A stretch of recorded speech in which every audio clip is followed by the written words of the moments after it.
Hello, welcome to my YouTube channel. तो आज economics का पेपर था 12वीं का। कौन सा? देखो यहाँ पे लिखा है 1 मार्च का। ठीक है, तो आज इसके आंसर का डिस्कशन करेंगे। हम देखते हैं कि आज के पेपर में क्या ऑब्जेक्टिव आया था और किसका क्या आंसर था। ठीक है, आप मैच कर सकते हैं इससे मिला के। चलो शुरू करते हैं।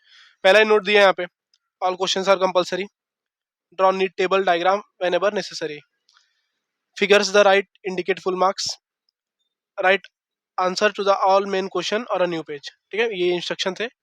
कभी भी पेपर के पहले इंस्ट्रक्शन पढ़ के शुरू करने का। चलो ठीक है, मेन अपने पॉइंट पे चलते हैं। क्या पेपर डिस्कशन पे पहला क्या क्वेश्चन था? क्वेश्चन नंबर 1 का ये टोटल 4 क्वेश्चन आएंगे, 20 मार्क्स के ऑब्जेक्टिव थे। ठीक है, तो अभी जस्ट मुझे भी पेपर मिला एक बच्चे से, जस्ट उसका मैंने पीडीएफ में कन्वर्ट करके, फोटो मिला, कन्वर्ट करके मैं शुरू कर रहा हूँ। रॉ वीडियो रहेगा, कोई एडिट वगैरह नहीं रहेगा, जैसा मिलेगा बना रहा हूँ। अभी मैं भी पहली बार ही पेपर देख रहा हूँ। ठीक है, मैंने क्वेश्चन भी नहीं पढ़ा, अभी चालू कर रहा हूँ बस। ठीक है, शुरू करते हैं। Give economic terms. पहला क्या? A desire which is backed by willingness to purchase और एबिलिटी टू पे। ये तुमने बहुत बार पढ़ा रहेगा स्टेटमेंट इकोनॉमिक्स में। इसको क्या बोलते हैं? A desire it is backed by willingness to purchase और एबिलिटी टू पे, तो उसको क्या बोल सकते हैं? हम लोग डिमांड बोल सकते हैं। इसको इकोनॉमिक्स टर्म देना है तो पहले का आंसर डिमांड बोल दो, चल जाएगा काम आपका। ठीक है, पहले का आंसर डिमांड। दूसरे का, deposit that are withdrawal on demand. कौन सा डिपॉजिट दो डिमांड पे विड्रॉ होता है तो उसको बोलते हैं डिमांड डिपॉजिट। कौन सा डिपॉजिट? दूसरे का आंसर है डिमांड डिपॉजिट। तीसरा, wear and tear of a capital asset due to their use in the process of production. एकदम इजी है। असेट का वियर एंड टीयर होता है ना, due to use in the process of production, तो क्या बोलते हैं? उसको डेप्रिसिएशन बोलते हैं।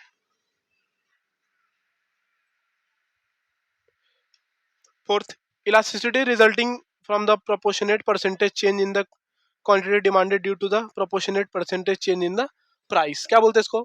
I hope price elasticity of demand बोलते हैं इसको। ठीक है, मेरे हिसाब से तो ये प्राइस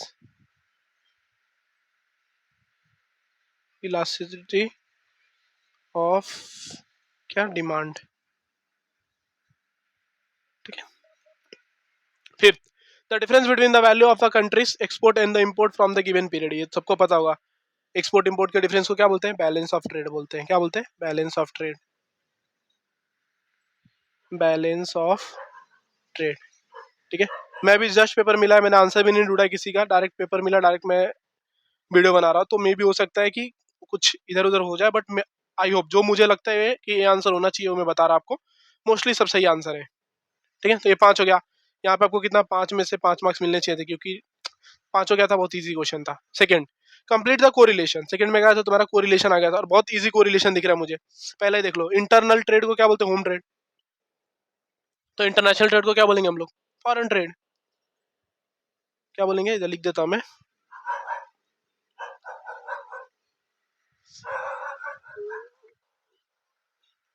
फॉरेन ट्रेड।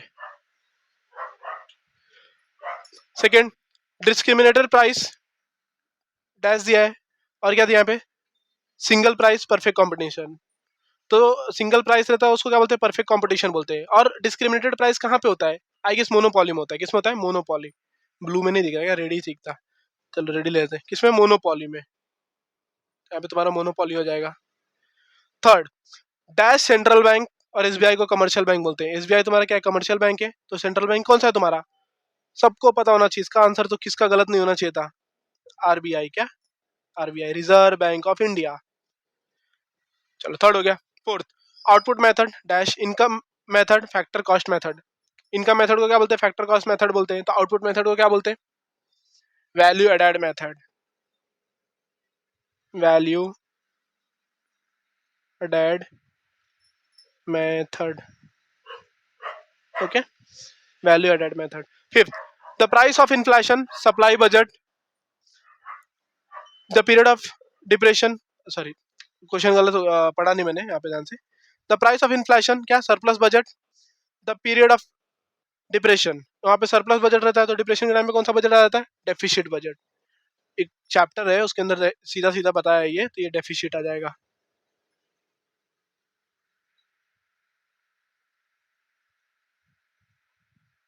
बजट।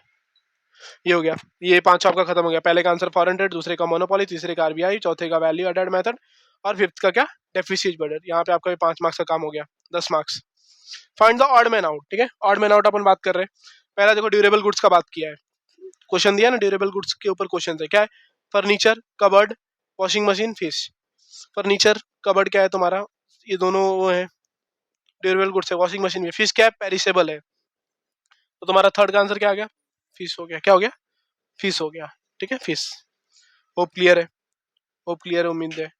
चलो आगे, third concept, cost concept, total cost, average cost, marginal cost, selling cost. क्या लग रहा है, total cost, average cost, marginal cost क्या तुम्हारा, सब प्रोडक्शन से रिलेटेड है, और सेलिंग कॉस्ट तुम्हारा किससे, मार्केटिंग से रिलेटेड। तो सेकंड का आंसर क्या, ऑड मैन आउट में सेलिंग कॉस्ट निकलता है बाहर।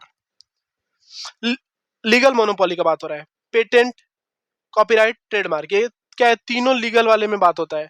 और ये ओपेक क्या है तुम्हारा, ये तुम्हारा ऑड मैन आउट आएगा यहाँ पे, ओपीईसी। क्लियर है।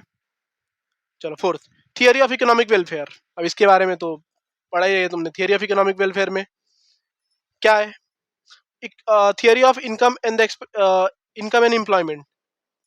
अब वेलफेयर का यहाँ पे बात हो रहा है, ठीक है। ये तो हम पढ़ रहे हैं पहला वाला, theory of income and employment, ये तो डायरेक्ट मैक्रो इकोनॉमिक से रिलेटेड है, सीधा सीधा दिख रहा है मुझे। Efficiency in production, efficiency in consumption, overall economic efficiency, तो तीनों सेम दिख रहे हैं मुझे, ये अलग दिख रहा है, theory of income and employment. तो ये क्या हो गया, इसका ऑड मैन आउट हो गया चौथे का। ओके चलो आगे, fifth, exception to the law of demand. अब लॉ ऑफ डिमांड का एक्सेप्शन का जिसने क्वेश्चन याद किया रहेगा उसको आराम से आगे रहेगा। कौन कौन सा उसके अंदर एक्सेप्शन में दिया है, जीफन्स पैराडॉक्स, हाँ एक्सेप्शन है, प्रेस्टीज गुड एक्सेप्शन है, प्राइस इजोल्यूशन वो भी एक्सेप्शन है, सप्लाई ऑफ लेबर नहीं, ये तो मैंने पॉइंट नहीं पढ़ा एक्सेप्शन में, तो तुम्हारा इसका आंसर सप्लाई ऑफ लेबर होना चाहिए। क्लियर है, क्लियर है, होप क्लियर है। यहाँ पे आपका 5 मार्क्स एकदम इजीली बनते हैं, यहाँ पे कितना, 5 मार्क्स। डन है। चलो अब नेक्स्ट 15 मार्क्स का अभी हमने ऊपर पढ़ लिया है, नीचे वाला, complete the following statement, MCQ दे दिया, कौन बनेगा करोड़पति वाला बात हो गया। चलो देखते हैं, the term of the micro economics and the macro economic were coined by Norwegian economist, कौन थे, आई गेस इसका डी आएगा, option D, Ragnar Frisch. Second, when the supply curve is sloping upward then it slope is क्या, जब ऊपर जाएगा तो क्या बोलते हैं उसको, पॉजिटिव, क्या रहेगा, पॉजिटिव। ऑप्शन ए से इसमें, price index number is used, किसके लिए यूज होता है प्राइस इंडेक्स नंबर, पहला ऑप्शन है to measure the general change in the price of the goods, सही हो सकता है आगे, बट फिर भी पढ़ लेते हैं बाकी के option. As a geographical tool नहीं, the measure of the air pressure नहीं, मेजरमेंट ऑफ गुड्स नहीं, सबका इंडेक्स नंबर क्यों यूज होता है, the measure the general change in the price of the goods, इसके लिए इंडेक्स नंबर यूज होता है, तभी इकोनॉमिक्स में हो।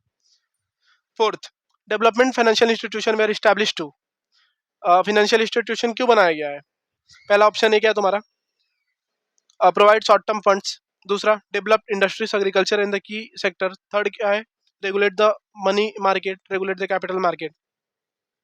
लास्ट के दो तो हटा ही दो, नहीं हो सकता, रहा ए और बी में से, तो बी आंसर क्या होगा, सही होगा, बी आंसर क्या होगा, सही होगा, develop industries agriculture in the other key sectors. Clear है, क्लियर है। नेक्स्ट पे चलते हैं, फोर्थ हो गया। Fifth, obligatory functions of the government is, obligatory function of the government is, क्या ऑप्शन है, provision of education and health services, provision of pension, maintaining internal law and order, provision of welfare measure. तो इसका option C सही होगा, I guess option C सही होगा, 99% option C, ठीक है। तो ये आपका ऑब्जेक्टिव था, यहाँ पे भी आपको कितने मार्क्स का काम हो जाएगा, आपका 5 मार्क्स का, ठीक है। तो ये आपका टोटल 4 क्वेश्चन का ऑब्जेक्टिव मैंने कराया। पहले में देखो इकोनॉमिक टर्म से, वन वर्ड में टर्म देना था उनको, दूसरे को कोरिलेशन वाले सम से, सी में क्या था, ऑड मैन आउट था, डी में क्या था, एमसीक्यू था। क्लियर है, आपको 20 मार्क्स का ऑब्जेक्टिव खत्म। और भी देख लेते हैं, गो थ्रू करते हैं क्या क्या था। Identify and explain the following concept, concept को आइडेंटिफाई करना था और उसको क्या करना था, एक्सप्लेन करना था। ये उसके पूरा पढ़ने का सेंटेंस उसको आइडेंटिफाई करके करना था, होप किया रहेगा। बी में क्या आया था आपको, एनी 3 डिस्टिंग्विश आएगा, जो कि हमेशा आता है, माइक्रो इकोनॉमिक, मैक्रो इकोनॉमिक, ये quantity index number, value index number, और ये भी प्राइस इलास्टिसिटी डिमांड है ना, परफेक्ट इन इलास्टिक डिमांड, सब बुक में था, बुक का ही क्वेश्चन था। Question number 5 complete the table था, ए बी सी दिया था, कंज्यूमर 3 कंज्यूमर था और ये वो था, प्राइस जब 35 होगा, कम हो रहा है कम हो रहा है कम हो रहा है, तो यहाँ पे क्या करने का, 3 का दिया है तो पहले तीनों का ऐड करके यहाँ पे टोटल टोटल टोटल टोटल निकाल लेना है। पहला क्वेश्चन कंप्लीट करो, दूसरे को उसका करो डायग्राम बनाओ, एकदम इजी था। नीचे प्राइस ले लो और वहां पे उसका टोटल वो ले लो केजीस में और उसको एक डायग्राम बना के दिखा दो, इजी इजी। कितने मार्क्स का था, 4 मार्क्स का था, इतना इजी क्वेश्चन। थर्ड, इसका सेकंड सॉरी 4 मार्क्स का था, डायग्राम दिया इसके ऊपर, क्या ये सॉल्व करना था, एकदम इजी है, ये भी कर सकते हो आप। फिर एक पैराग्राफ वाले क्वेश्चन आए थे जो हर साल आते हैं, एज इट इज जैसा पैटर्न था, हाँ मेन ये ढूंढ रहा था मैं। लास्ट क्वेश्चन, लास्ट क्वेश्चन क्या है देख लो, क्वेश्चन नंबर 6 जो 8 मार्क्स के लिए आता है। Answer the following question any two, ठीक है, क्या बोला एनी टू, एनी टू में क्या है देख सकते हो आप, बड़े बड़े क्वेश्चन में। मैंने एक वीडियो अपलोड किया था लॉ ऑफ डिमांड, उसके बाद तो मुझे टाइम ही नहीं मिला क्योंकि चैनल लेट चालू किया था, तो उसमें मैंने बोला भी था 3 क्वेश्चन कर लो आप, एटलीस्ट उसमें से एक क्वेश्चन तो आ ही जाएगा। Law of DMU, law of demand, law of supply, ये 3 क्वेश्चन तो मैंने बोला ही था, 3 में से एक क्वेश्चन तो हमेशा हर साल आता है, देखो आया भी है law of DMU with assumptions. नीचे आया national national income and explain the features of national income, last year के पेपर में था ये question. Explain the various reason for the growth of the government public expenditure, एकदम easy easy question थे, ठीक है। तो उम्मीद करता हूँ अच्छा करेगा पेपर, आपका आखिरी पेपर था, अब कल से मजा है, कोई टेंशन नहीं पेपर का, ठीक है। फिर आगे कुछ दिन मजा कर लो, फिर आगे का सोचो क्या करना है, चलो थैंक यू।